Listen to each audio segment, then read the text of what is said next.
You weren't put on this planet to just pay bills and die. Do something amazing. Anonymous.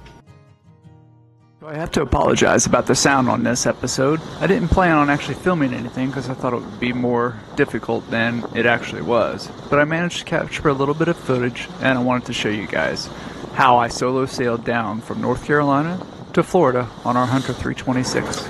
Alright, so I'm on my first solo sail, and I'm delivering Starjewel from Oriental, North Carolina to Stuart, Florida, where we are right now. We're going to bring it down there because it unfortunately didn't sell up in North Carolina, so we have to move it. I guess we don't have to, we could have left it up there, but we wanted to move it down close to us, that way we can keep an eye on it, make sure it stays clean and all that stuff for the sale. And then also, we're going to rent it out on Airbnb and Boat Setter to try to charter it, make some money off of it while it's just sitting there waiting to be sold. I think it's like day 3 now or something. I'm still in the ICW because the winds are from the southwest all the time, it seems.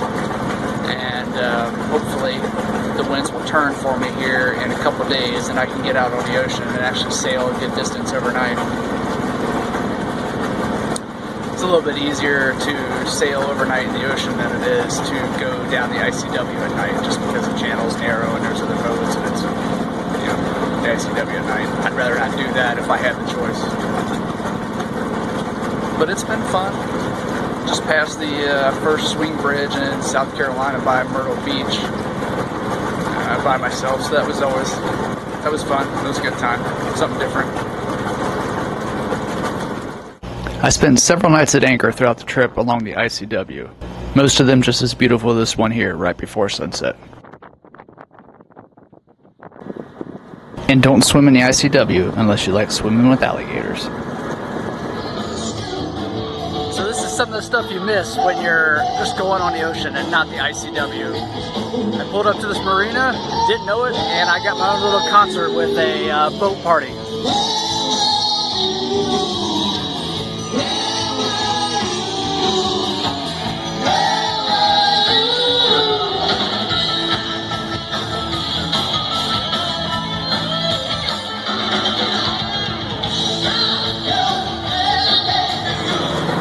So as you can hear, I got the engine running. Left Charleston this morning, and it was great. I had 15 knots of wind. I was doing 7 knots, actually on a decent course, so that was great. And then about 3 hours ago, the wind died. It is basically 0-0. Look at that. And I got nothing. I could be home in about 36 hours, but instead it's probably going to be more like 3 days because I can't catch a break. The forecast might be better tomorrow morning, afternoon, evening sometime, who knows with the wind. But sometime it's supposed to actually come from the north, which would be perfect because then I can set the sails and get moving. Hopefully that'll happen. We'll see.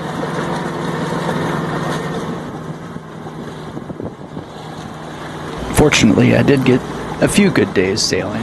Some beautiful sunsets and sunrises along the way.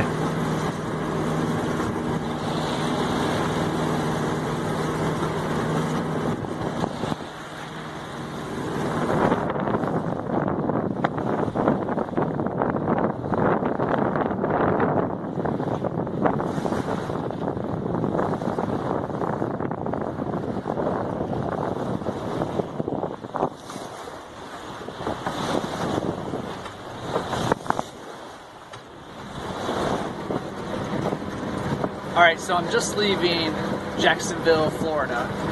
I pulled in there for the night to get into a marina, get some air conditioning going, and try to relax a little bit, because previously I was on the water for a little over 48 hours straight.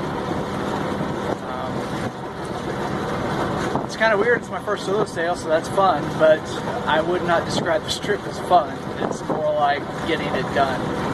Which is kind of a shame on your first solo sail long distance, but you know, I want to hurry up and get the boat back so that I can get settled and get ready for the school down at Chapman's.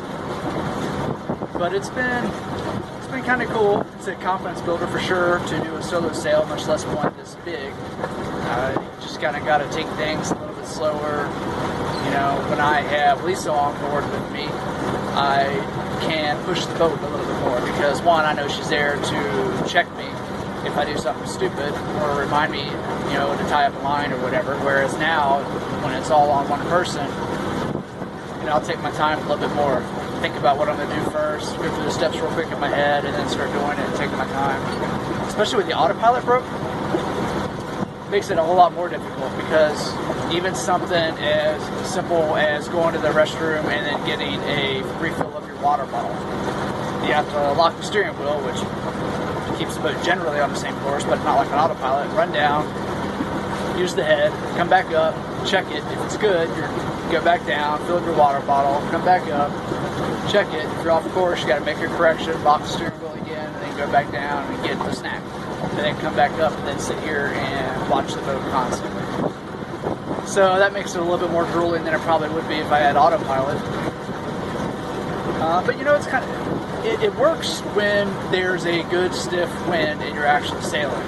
I remember one of the first few nights, I had, 12, 13 knots, steady wind from the same direction, which was great.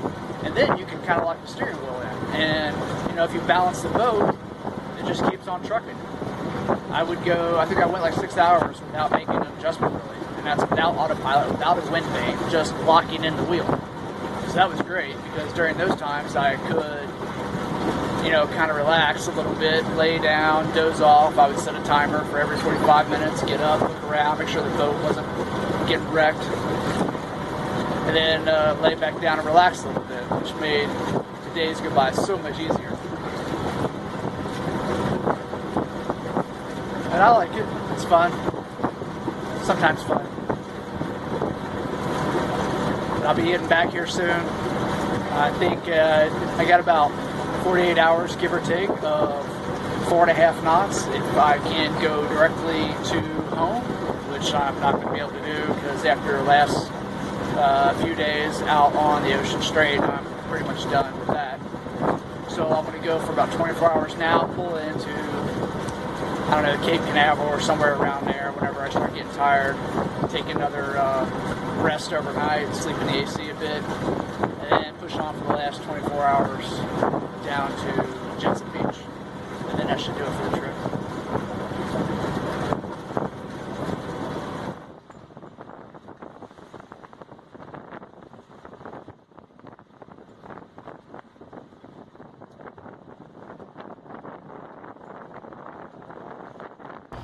After almost 600 miles in 12 days, counting the time it took me to get to the boat and pull up at our dock at Nettles Island Marina, I finally arrived home, just in time for the 4th of July fireworks.